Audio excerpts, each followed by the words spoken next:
Bonjour à tous et bienvenue pour le chapitre 41 de Voyage au centre de la Terre de Jules Verne. Le lendemain, jeudi 27 août, fut une date célèbre de ce voyage subterrestre. Elle ne me revient pas à l'esprit sans que l'épouvante ne fasse encore battre mon cœur.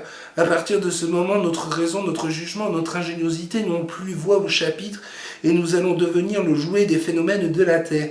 À 6 heures, nous étions sur pied. Le moment approchait de frayer par la poudre un passage à travers l'écorce de granit. Je sollicitais l'honneur de mettre le feu à la mine.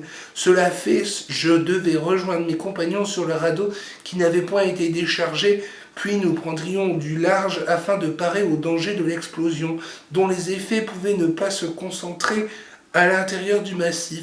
La mèche devait brûler pendant 10 minutes selon nos calculs avant de porter le feu à la chambre des poudres. J'avais donc le temps nécessaire pour regagner le radeau. Je me préparais à remplir mon rôle non sans une certaine émotion. Après un rapide repas, mon oncle et le chasseur s'embarquèrent, tandis que je restais sur le rivage. J'étais muni d'une lanterne allumée qui devait me servir à mettre le feu à la mèche. « Va, mon garçon, me dit mon oncle, et reviens immédiatement nous rejoindre. Soyez tranquille, dis-je, je ne m'amuserai point en route. » Aussitôt, je me dirigeai vers l'orifice de la galerie, j'ouvris ma lanterne et je saisis l'extrémité de la mèche. Le professeur tenait son chronomètre en main. « Es-tu prêt » me cria-t-il. « Je suis prêt. Eh bien, feu, mon garçon !» Je plongeai rapidement dans la flamme la mèche qui pétilla à son contact et tout courant, je revins au rivage. « Embarque » fit mon oncle, « et débordons !»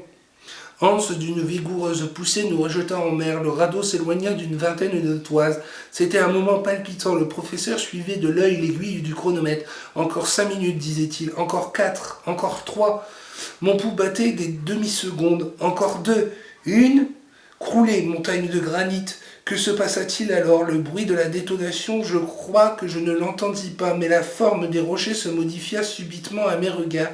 Il s'ouvrit comme un rideau. J'aperçus un insondable abîme qui se creusait en plein rivage. La mer, prise de vertige, ne fut plus qu'une vague énorme sur le dos de laquelle le radeau s'éleva perpendiculairement. Nous fûmes renversés tous les trois, et en moins d'une seconde, la lumière fit place à la plus profonde obscurité, puis je sentis l'appui solide manquer, non à mes pieds mais au radeau. Je crus qu'il coulait à pic.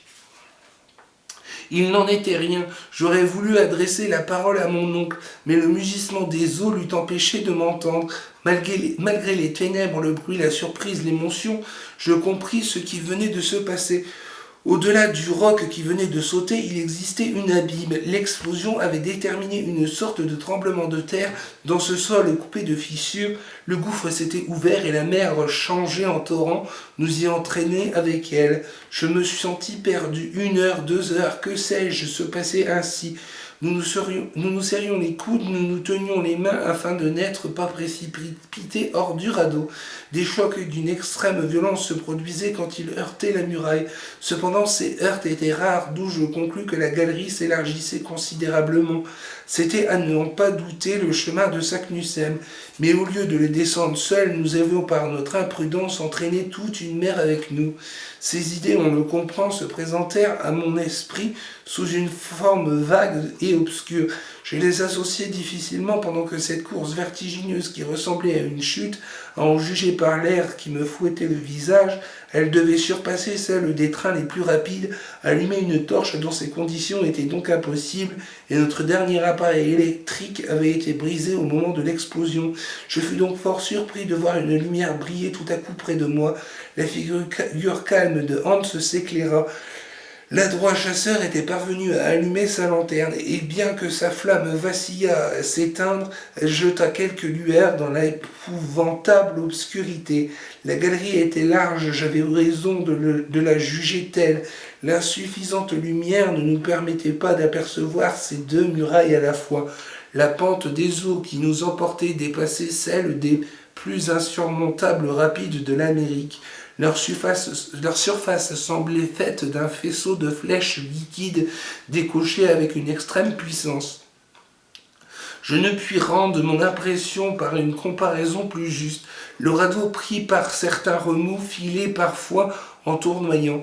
Lorsqu'il s'approchait des parois de la galerie, j'y projetais la lumière de ma lanterne et je pouvais juger de sa vitesse, à voir les saillies du roc se changer en traits continus, de telle sorte que nous étions enserrés dans un réseau de lignes mouvantes. J'estimais que notre vitesse devait atteindre 30 lieues à l'heure. Mon oncle et moi nous regardions d'un œil hagard à côté au tronçon du mât qui au moment de la catastrophe s'était rompu net.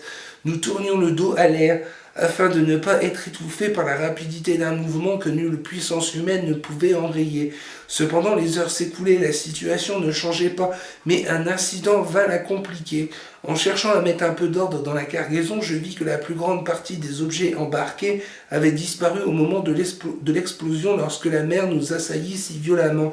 Je voulais savoir exactement à quoi m'en tenir sur nos ressources, et la lanterne à la main, je commençais mes recherches.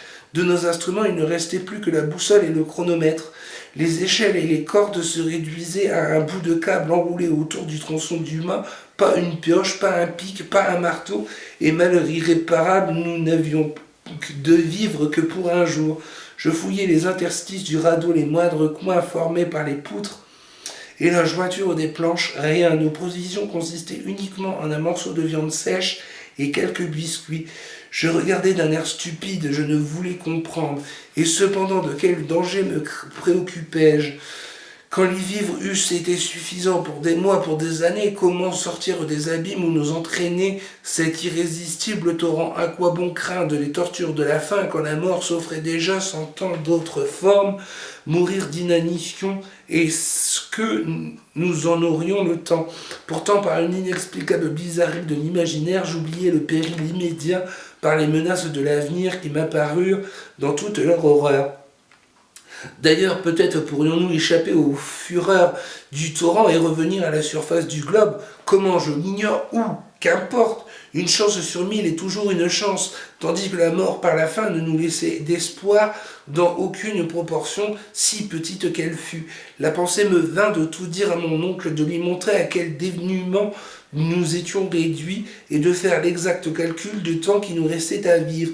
Mais j'eus le courage de me taire, je voulais lui laisser tout son sang-froid. En ce moment, la lumière de la lanterne baissa peu à peu et s'éteignit entièrement. La mèche avait brûlé jusqu'au bout. L'obscurité redevint absolue. Il ne fallait plus songer à dissiper ces impénétrables ténèbres. Il restait encore une torche, mais elle n'aurait pu se maintenir allumée. Alors, comme un enfant, je fermai les yeux pour ne pas voir toute cette obscurité. Après un laps de temps assez long, la vitesse de notre course dédoubla. Je m'en aperçus à la réverbération de l'air sur mon visage. La pente des eaux devenait excessive. Je crois véritablement que nous ne glissions plus, nous tombions. J'avais en moi l'impression d'une chute presque verticale. La main de mon oncle et celle de Hans, cramponnées à mes bras, me retenaient avec vigueur. Tout à coup, après un temps inappréciable, je ressentis comme un choc. Le radeau n'avait pas heurté un corps dur, mais il s'était subitement arrêté dans sa chute. Une trombe d'eau, une immense colonne liquide s'abattit à sa surface.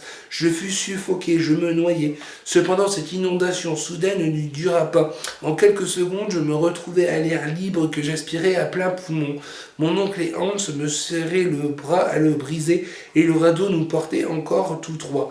Et voilà qui clôture le chapitre 41 de Voyage au centre de la Terre. À bientôt pour de nouvelles aventures.